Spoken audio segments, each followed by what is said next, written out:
media, claiming he was hacked. Well, now Gary indeed appears to be headed out of Green Bay. No trades can be finalized until Wednesday. This is not yet done. But, Kyle, we know that the Cowboys made a big run at Max Crosby. They now are in the process of trying to finalize something to acquire Rashan Gary from Green Bay.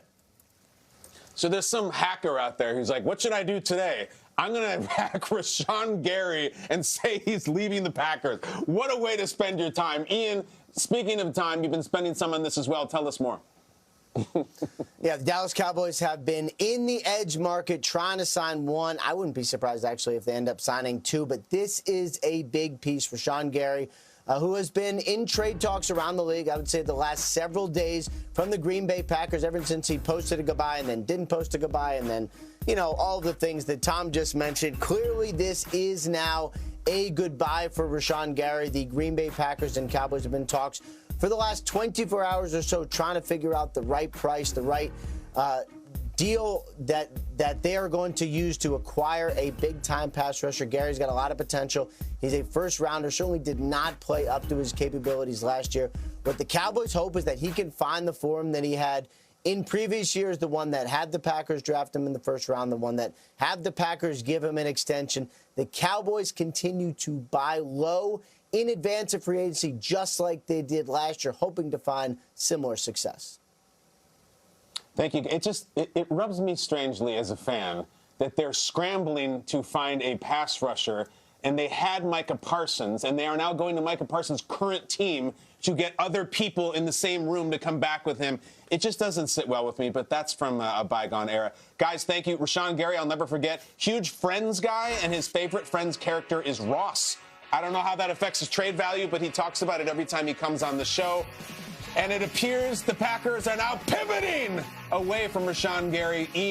12th overall in the 2019 draft out of Michigan, a guy who has been very productive, certainly at times, not as much at others, is now going to the Cowboys?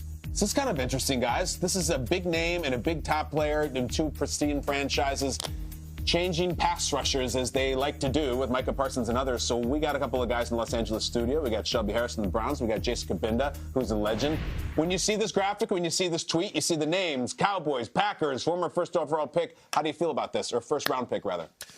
Look, I love Rashan Gary, the player, but I think we get so stuck on when we, me and Shelby were just talking about this, on when you hear a name and what a player should be and what we know about them and what they actually currently are and what the tape is saying. And I think right now, when you look at Rashan Gary, what the tape is saying, with Micah Parsons coming to that team and knowing that he's going to get the majority of the attention, that should have been a time for Rashan Gary to eat. And I think when you look at the numbers and what he did last year from a production standpoint, I don't think that that's what the paper says. It's not what the tape says. And I think that's because he did not fully recover. He's not the same Rashan Gary as he was pre that knee injury. And that's unfortunate, but that is a reality. And the reality is, in the NFL, this is a what have you done for me lately? And I think that the deal that he does get with the Cowboys will reflect that.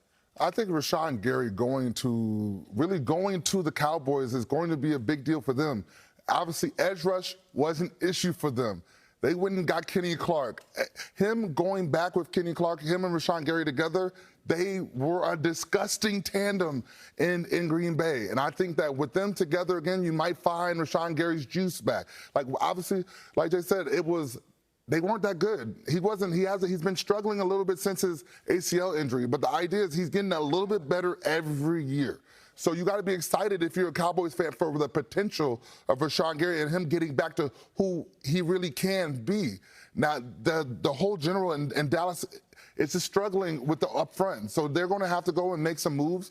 But Rashan Gary going to Dallas is a championship move. They're trying to put a name back on that D-line that they lost to Micah Parsons, which is actually kind of crazy that they go back to Green Bay to go find his replacement. But I think Rashan Gary to Dallas is a low-risk, high-reward type situation. Well, it's funny you put it that way, Shelby, because low-risk, high-reward could also describe Kyler Murray right now. The fact that he's going to be out there, he's going to be cheap because most of his salary is taken care of by the Cardinals. There's an interesting thing with Kyler where I talked about this last week. He still sometimes takes heat for the stuff that happened 4 years ago. Study clause in his contract, video games, all that type of thing. I saw Mike Florio was out there saying that the fact that the Cardinals had to put a study clause in his contract, they should have parted ways with him right then 4 years ago, which is a take that I understand. They didn't. They're doing it now. When you look at Kyler, does that still impact your view of him? We all know he's athletic, #1 overall pick. Is he a guy you bring in who is 100% committed, who you can rally behind, who can own the huddle, who can own the locker room, who can put in the work? Like, what are your views on Kyler right now as a team is about to bring him in? Do you like it for that? Look, at the end of the day, when you talk about those things and the stuff that were in the contract, it is very concerning to me. And I think just me personally, if I was on a team and those were the kind of concerns we had about our quarterback, it would worry me about, having to have a minimum study hours of studying film. I mean, for a position that is very, very tough and you have to be able to pick up. Have the athletic ability that Kyler Murray has to move around, to escape anytime he wants to. Like we saw him bounce around from side to side. You don't necessarily have to know coverages. We don't necessarily expect that from Lamar Jackson because we know he can go and expose the coverages when he uses his legs. And I expect the same from Kyler Murray. Well, I said this last week. I still believe it now. Anyone who's still making jokes about video games and study clauses is pathetic and just tired and lazy. That was 4 years ago. Kyler's changed a lot since then. Watch his 2024 season as some of the best, most consistent football he's ever played before he got hurt in 2025. If you don't like him as a player, that's fine. But I really think holding something against a young athlete from 4 years ago that was embarrassing that he's persevered through is really pretty lame. Quickly, guys, it seems to be the Vikings and Kyler are coming up a lot. Tom Pelissero alluded to it during his report. If the Vikings bring in Kyler Murray and he is signed under contract as a Minnesota Viking, is he starting week 1? Is this thing a wrap, or does JJ fight this guy off somehow? I mean, at the end of the day, you took a big swing with JJ. You took a big swing and you invested a lot of money in him. So there's no doubt that it is going to be a quarterback competition. But I would not be surprised if Kyler goes in there and he's running away with it pretty early. And you start to see some of the jaw-dropping plays